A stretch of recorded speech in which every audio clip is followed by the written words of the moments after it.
Bismillahi walhamdulillah wala haula wala quwwata illa billah.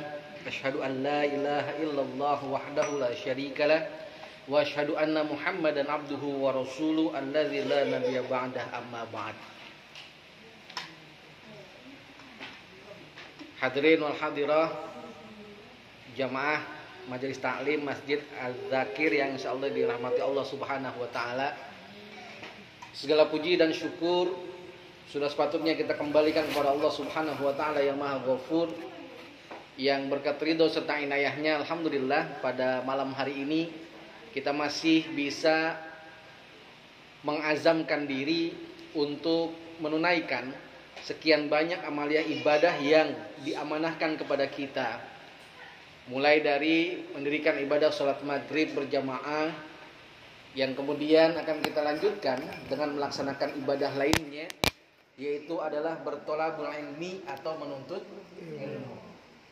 Yang insya Allah tadi telah disampaikan bahwa dengan ilmu kita akan merasakan terang benderang, tanpa ilmu kita berada dalam gelap gulita. Hadirin Fatiman rahimana wa rahimakumullah, sebagai narasumber pengganti tentunya akan terasa ya perbedaannya dari yang memang biasa mendampingi para bapak dan ibu sekalian ya. Namun mudah-mudahan seperti peribahasa kita menyatakan bahwa tak ada rotan akar pun jadi, maka mudah-mudahan apa yang ada bisa tetap menjadi sesuatu yang menghadirkan pencerahan kepada kita sekalian insyaallah. Tentunya terlebih dahulu saya mohon maaf akan kehadiran keterlambatan ini dikarenakan ya tadi ya masih perlu penyesuaian untuk bisa menemukan tempat ini dengan mudah gitu ya, seperti itu. Padahal udah sekian kali udah kesini ya. Makanya ntar insyaallah minta patokannya yang pas biar kalau silaturahim lagi kesini insyaallah bisa mudah ya. Nah, hadirin watiman rahimana wa rahimakumullah, kepada kami diamanahkan untuk mendampingi para ikhwan wa akhwatu fillah rahimakumullah sekalian untuk membahas hadis nomor ke-23 dari kitab Al-Arba'in ya, yang memang biasa dikaji di majelis ini. Silakan dilihat dan coba dibaca terlebih dahulu. Siapa volunteer untuk bisa membacakan hadisnya? Khawatir yang di saya beda sama yang di ibu-ibu gitu maksudnya. Hadis ke-23 atau baca bersama? Oke. Silakan. Kita baca bersama. Bismillahirrahmanirrahim. Bismillahirrahmanirrahim. An Abi Malik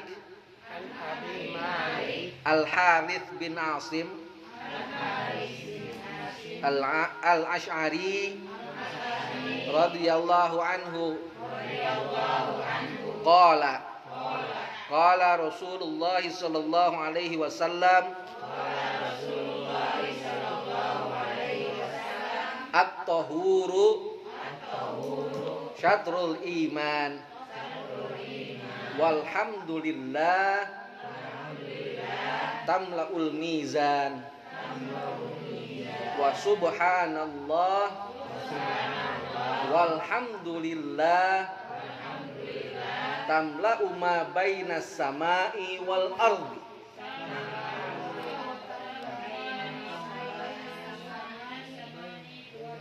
Tamla'u ma bainas samai wal ardi was salatu nurun was sadaqatu burhan was sabru diya wal qur'anu hujjatun laka au alaika kullun nasi yaghdu fabai'un nafsahu fama taqoha au mubiqoha. Rawahu Muslim. Ada yang mau membacakan artinya? Ada terjemahannya kan di situ? Ada. Silahkan. Siapa?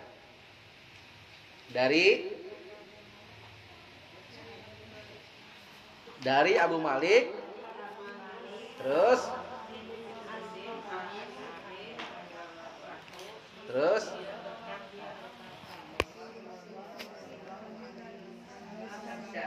ya, terus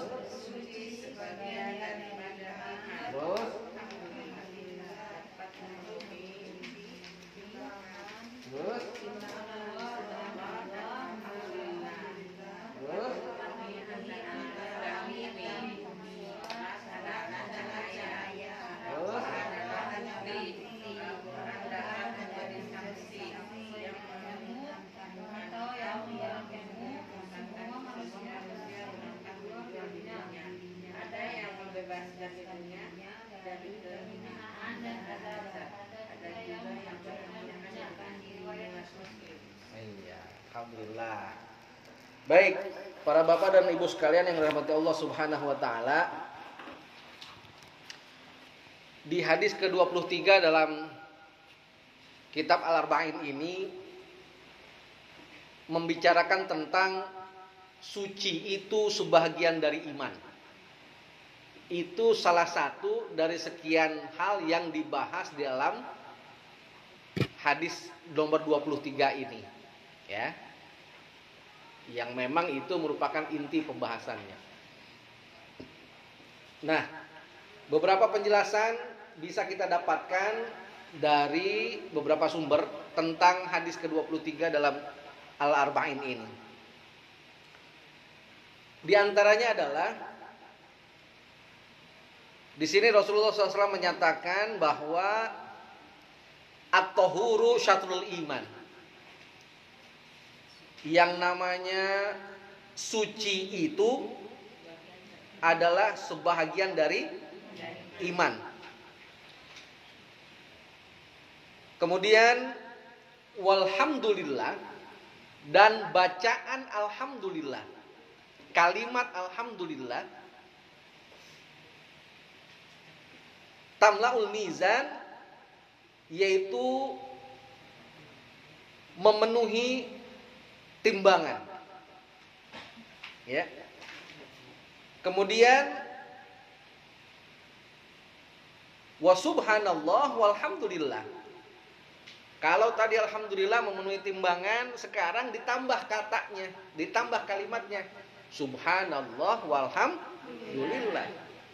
Nah, ketika kedua itu dibaca, maka seakan-akan keduanya itu memenuhi ruang yang ada antara langit dan bumi. Gitu.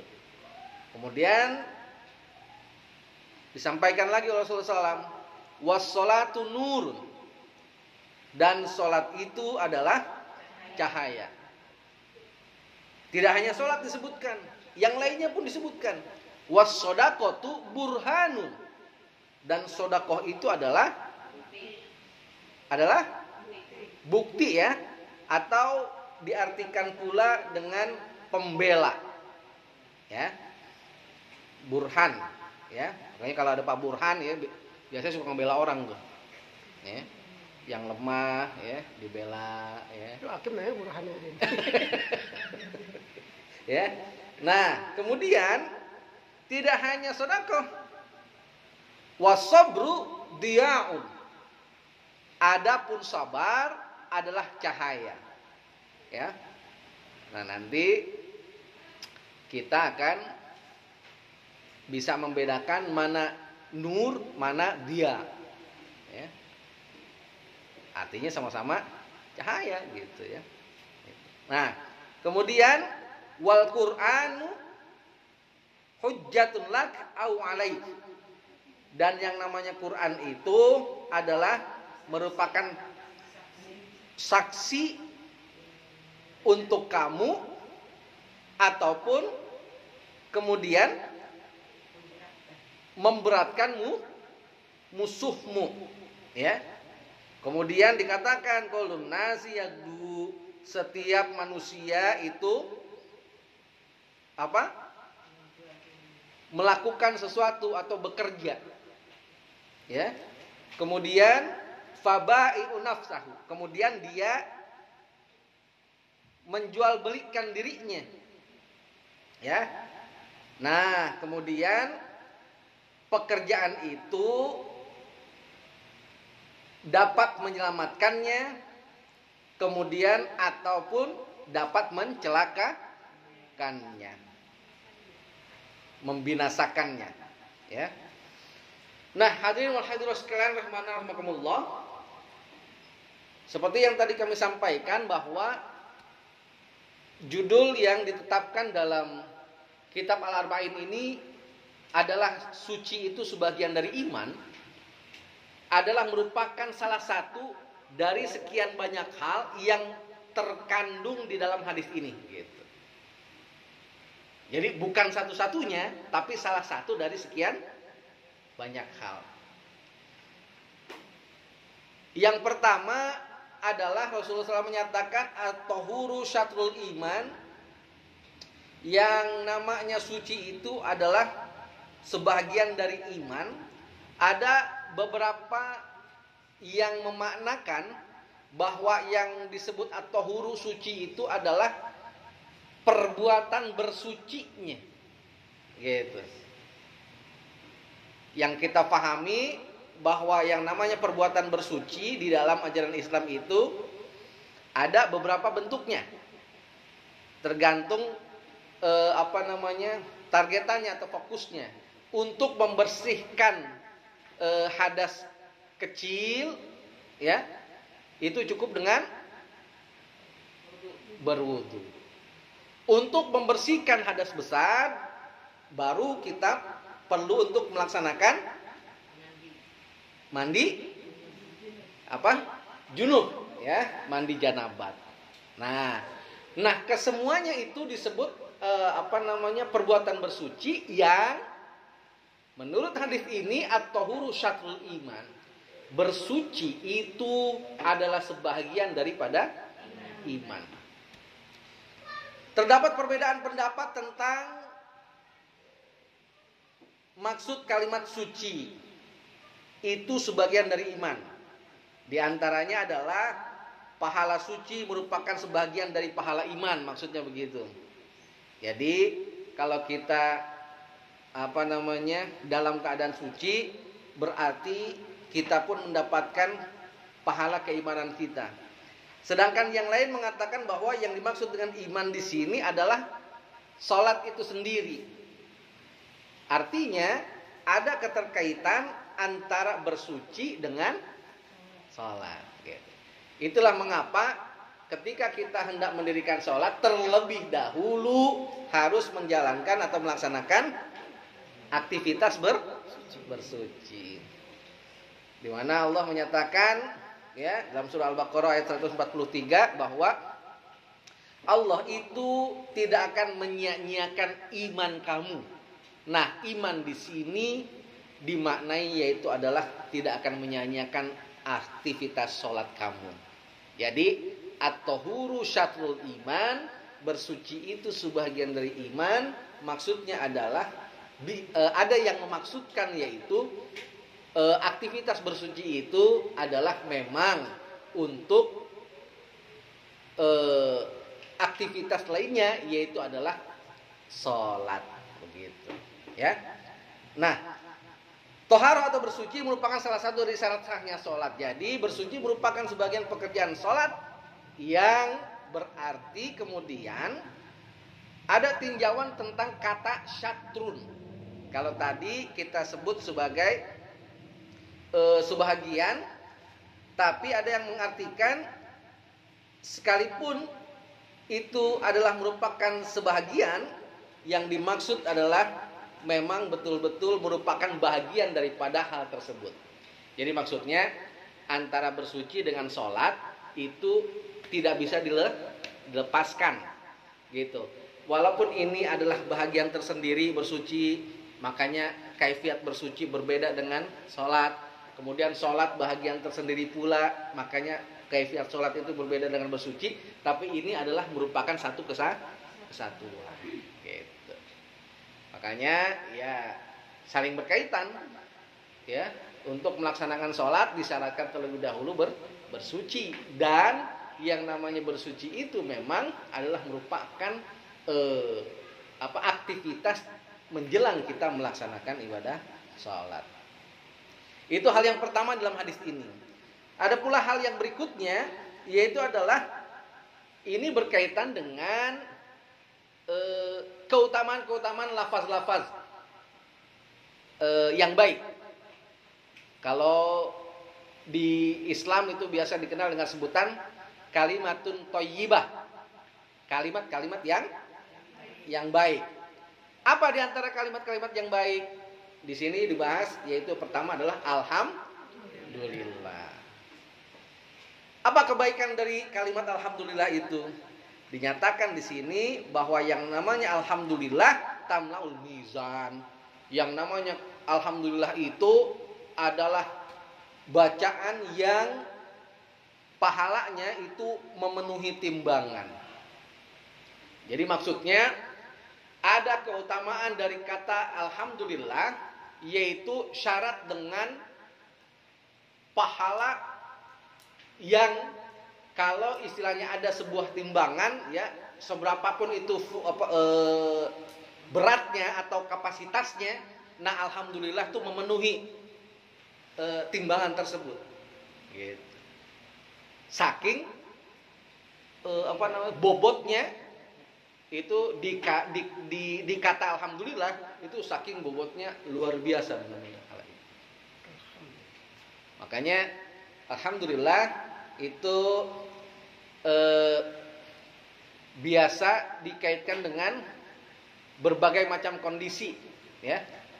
Kalau ditanya gimana keadaan, alhamdulillah, padahal lagi sakit, tapi disebutnya alhamdulillah aja, ya. Kenapa?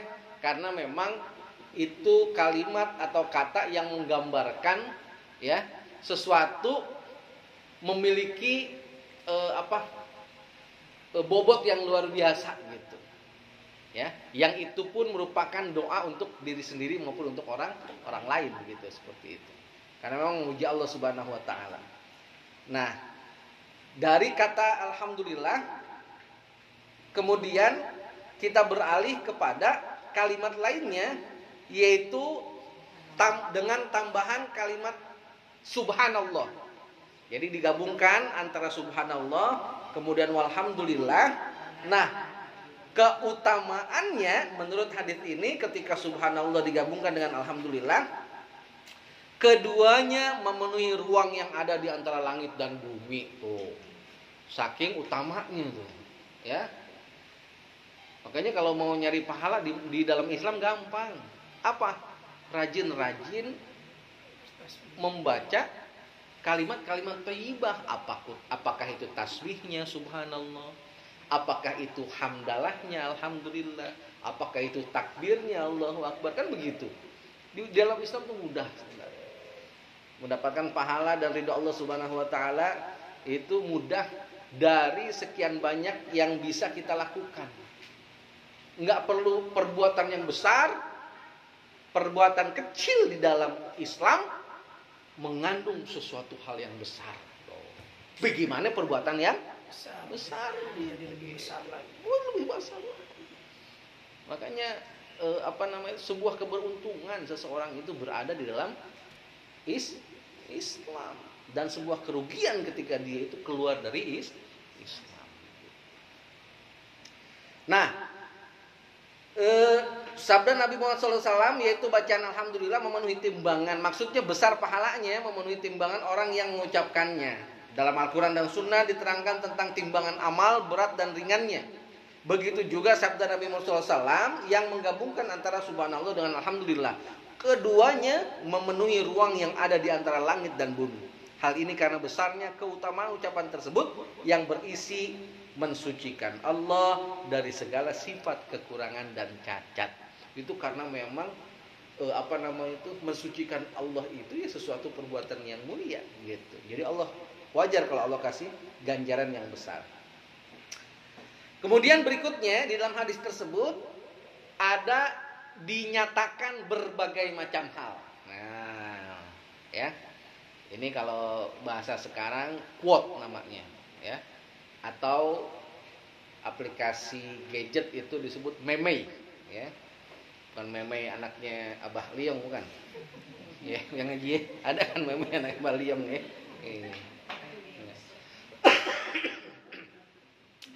Apa diantaranya? Yaitu diantaranya adalah as-sholatu, bukan Imaduddin. Hadisnya di situ apa? Kalimatnya di dalam hadis itu apa? As-sholatu Imaduddin mah di hadis yang lain atuh. Kan kita lagi bahas hadis nomor 23 ya di kitab ini kan. As-sholatu nurun. Ya. Yang namanya sholat itu adalah cahaya. Nah, ini buat saya ya dulu ya ketika mendapati ini menjadi ilmu yang baru Bang Haji. Ketika sebelumnya tentunya buat kita hafal banget kalimat al-ilmu nurun. Ya. Dulu kan di musola di pengajian-pengajian anak-anak gitu ya. Itu yang biasa diajarkan itu kalimat yaitu adalah al-ilmu nurun. Nah, ilmu itu adalah cahaya. Sekarang kita nemu ada lagi selain ilmu yang dinyatakan sebagai nur, yaitu adalah as-shalah. Yaitu sholat. Lantas yang mana yang benar, Tat? Dua-duanya benar. Kenapa kok dua-duanya benar? Ya hal ini dikarenakan amalia sholat tentunya baru bisa kita laksanakan sebaik-baiknya, sebenar-benarnya jika dimiliki terlebih dahulu oleh kita yang namanya ilmu. Gitu. Ya. Nah, itulah mengapa Nabi Muhammad SAW berpesan terkait dengan sholat ini dengan kalimat apa? Tentang sholat. Pesan Nabi. Shollu kama ra'aitumuni usolli. Ya, ini harus dapat hadiah ya. Itu dia, baru saya pengen ngomong. Ya. Parepul ya. Kita kalau dia ceramah kita. Ini kalau satu kali jawab apa 50.000 aja cepet gitu ya kan. Udah 400 dapat ya. Ntar kita modalin. Nah, duit monopoli. Gitu, ya. Makanya tentang sholat Nabi Muhammad SAW itu pesan pamungkasnya, pesan yang paling utamanya itu adalah shollu kama ra'aitumuni usolli. Sholatlah kalian sebagaimana kalian melihat aku sholat. Melihat membutuhkan kajian, membutuhkan ilmu, membutuhkan sinar. Nggak mungkin kita bisa melihat tanpa ada sinar. Oleh karenanya yang dimaksud oleh Rasulullah SAW ini juga berkaitan dengan masalah ilmu. Apa? Sholatlah kamu dengan terlebih dahulu kamu memiliki ilmu. Sholatlah kamu sebagaimana kamu melihat aku sholat.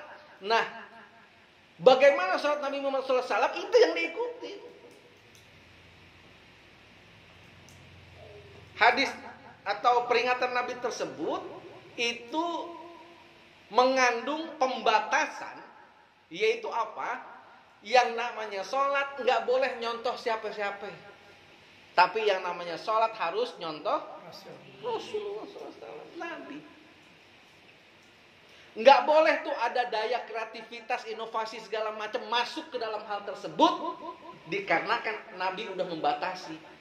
Kama ro'aitumuni usolli, sebagaimana engkau melihat aku sholat.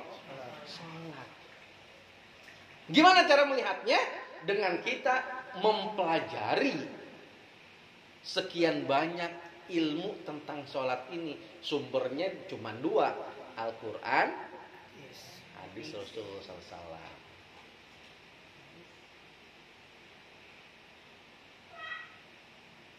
Banyak Nabi Muhammad SAW mengajarkan kita tentang bagaimana sholat beliau.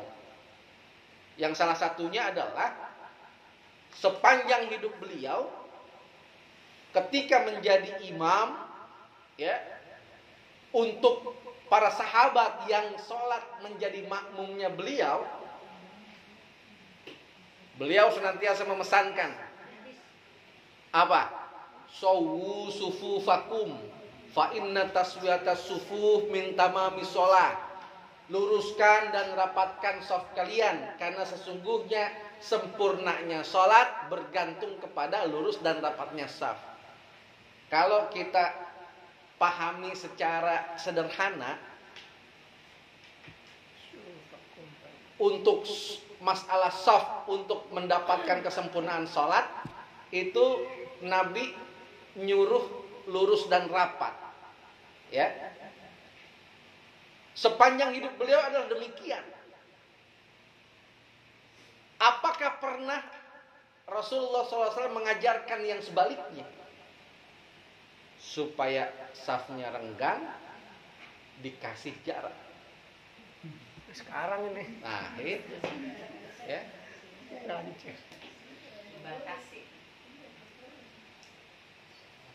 Sependek ilmu yang saya coba gali, saya belum menemukan itu.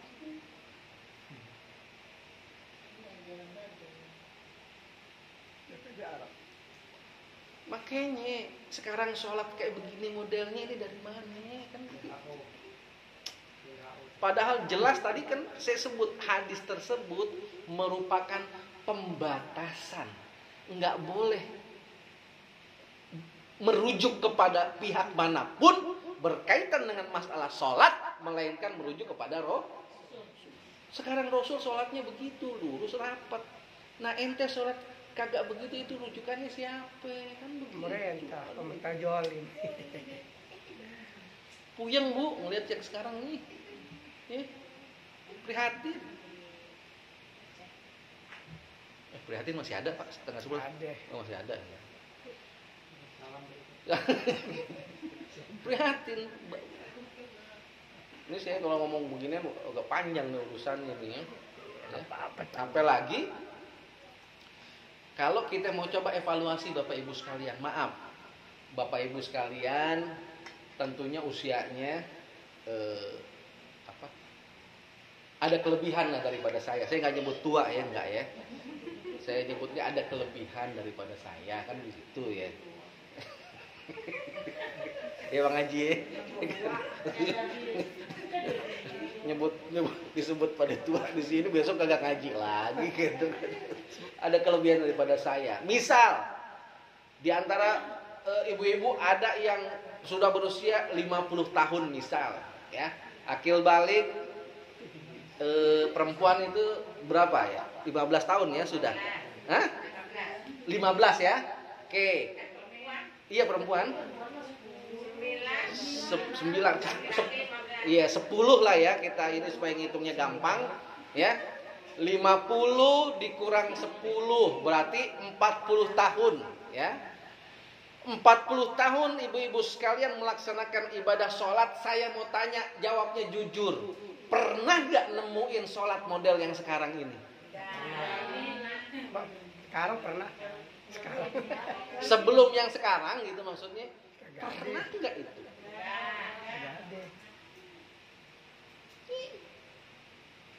Kemudian pertanyaan saya, pernah nggak terjadi wabah dan lain sebagainya? Pernah ada. Kalau wabah. Cuma tidak diiringi dengan sholat. hal-hal yang demikian. mempengaruhi tata cara ibadah yang memang telah qat'i ada.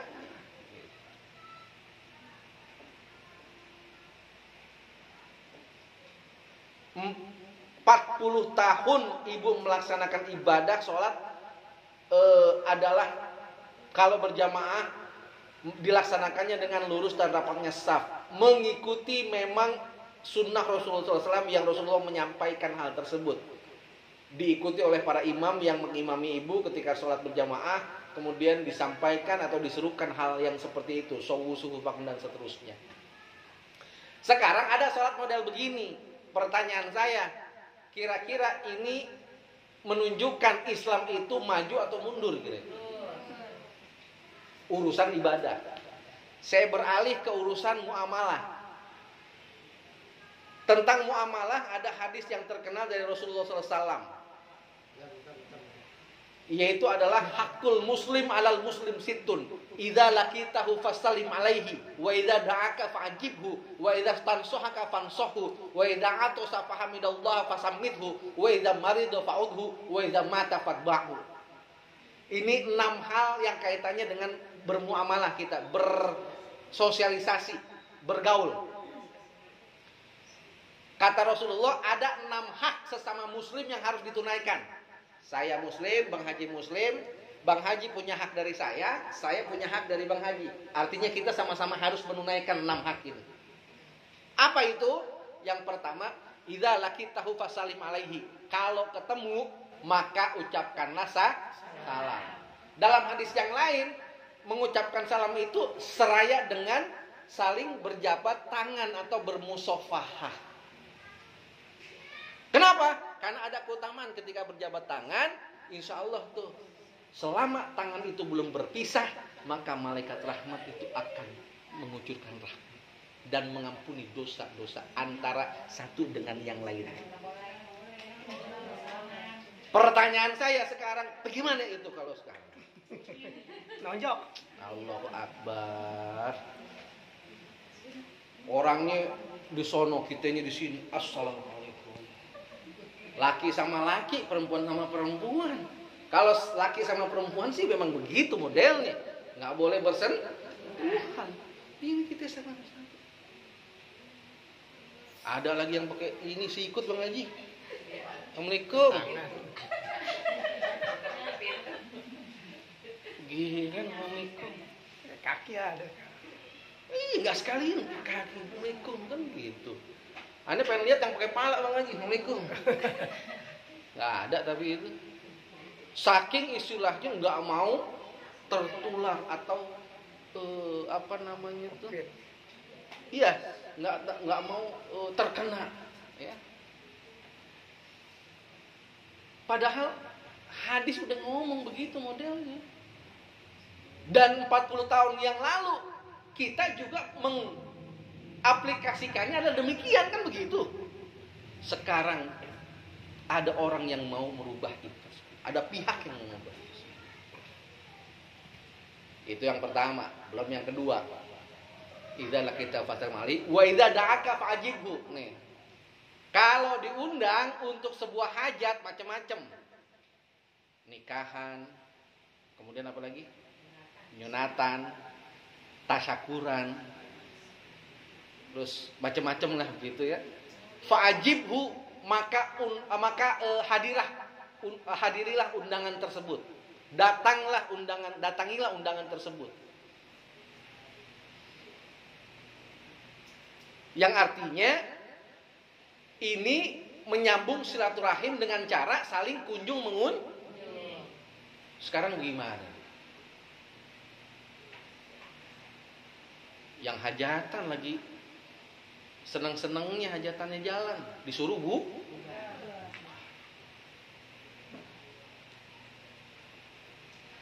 tapi yang dibubarin itu cuman yang kecil-kecil doang, orang kecil doang.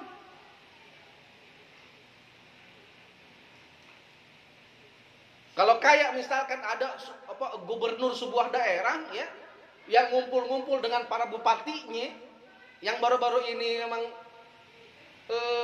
viral ya. Kagak ada itu yang berani ngebubarin itu.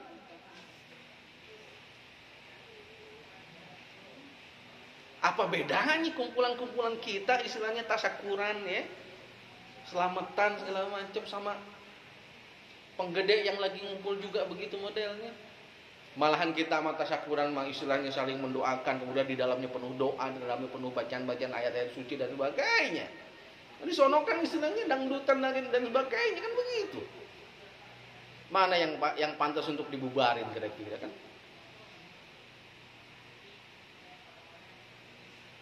Yang kedua, idza da'aka fa'jibu, saling kunjung mengunjungi, saling undang kemudian saling hadir terhadap undangan itu, ini pun sudah tidak ada lagi.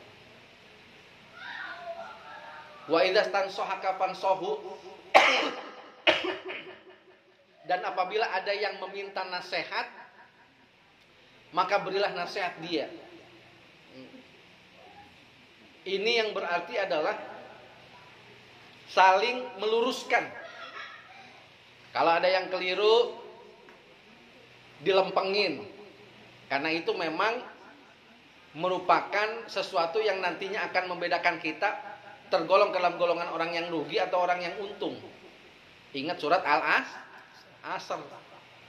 Tawasau bil haq wa tawasau bis, saling menasihati dalam kebenaran dan saling menasihati dalam kesabaran. Artinya saling itu maksudnya adalah terjadi kepada kedua belah pihak, ya. Yang ini berarti tidak melebihkan antara satu pihak dan pihak yang lain. Maksudnya apa? Berpotensi sama. Saya berpotensi punya salah dan hilaf. Minta dinasehatin sama Bang Haji. Bang Haji ngasih nasihat. Tapi Bang Haji pun sadar bahwa beliau pun berpotensi melakukan salah dan kehilafan. Ketika beliau begitu, sayalah yang kemudian berkewajiban menasehati.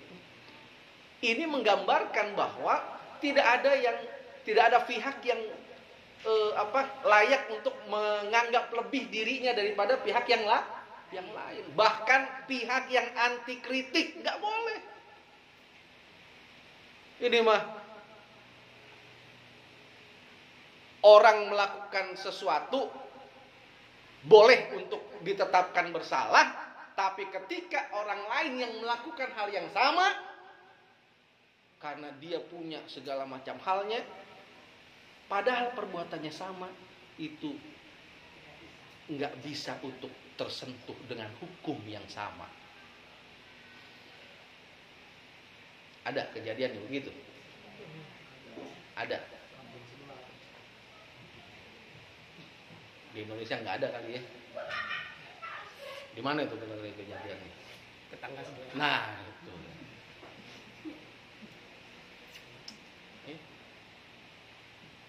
Kumpulannya sama. Nah, yang atuh dihukum, yang atuh kagak, coba. Padahal sama-sama membuat kerumunan. Kalau emang itu yang diluruskannya masalah kerumunan, membuat kerumunan. Nah, udah deh. Urusan salam nggak ada lagi, urusan kunjung mengunjungi nggak ada lagi, urusan kesamaan hak dalam urusan kesalahan dan khilaf sehingga saling menasehati, ini nggak ada lagi. Nah, yang keempat ini juga kayaknya juga sekarang udah nggak ada lagi, udah terkikis. Ya. Wa idza atosa fahaminallaha fasammithu. Hak antar sama muslim itu adalah apabila salah seorang diantaranya itu bersin, kemudian dia berdoa dengan mengucap alhamdulillah, maka yang mendengarkannya mendoakan. Apa doanya? Yarhamu kallah. Dan yang bersin ketika mendapatkan doa dari saudaranya begitu, jawab lagi saling mendoakan. Yahdikumullah wa yuslih balakum. Saling mendoakan. Bu, kalau saya boleh tanya, indah nggak itu? saling ngedoain kebaikan mengaji. Bersin covid. Nah, Bersin apa? Tuh. Karena dituduh. Tuh. Bersin di covid. Indah kan kalau begitu ya. 40 tahun istilahnya ke belakang kan kita begitu modelnya Bu ya. Kalau ada yang bersin itu justru menganggap peluang pahala. Bang Haji bersin sampingan kecil. Kita tengok kan? Virus. Dulu maksudnya ya, sekarang ya kan? Sekarang gitu. virus. Haji bilang, bersin kan? Alhamdulillah kita tengok. Seneng kita. Kenapa? Peluang pahala. Kita jawab, yarhamukallah, ya kan? Bang Haji juga jawab, ya dikumul. Dulu 40 tahun sebelum ini tahun gitu ya kan? Itu kita lakukan begitu kan? Nah kalau sekarang gimana Haji? Pak Ustaz bersin corona. Ada yang bersin, bersih. Gua bilang juga apa? Kalau emang sakit jangan ke masjid. Malah diomelin teman kita. Iya Bang Haji? Iya. Sudah di rumah. Kalau emang sakit jangan ke masjid. Bukan nih, yarhamukallah apa gimana? Kan begitu sekarang. Ini apa namanya tuh? Mengikis nilai-nilai yang dulu memang pernah ada. Wah saya ngebahas begini bisa panjang Haji, bener deh. Iya. Apa gremet gitu hati gitu. Ya? Itu masalah bersin. Sekarang saya kasih yang memang fakta deh. Maaf, sebelum tahun-tahun ini ya kan, tahun-tahun dulu kalau kita ngelihat tayangan video Haji, ada orang dalam masjid sholat, kemudian Allah mentakdirkan wafat. Dulu-dulu kita gimana kesannya? Jangan Haji, kita tunda dulu ya. Udah, kita tunda dulu. Insyaallah kita akan lanjutkan ya. Kita akhiri dulu atau kita pending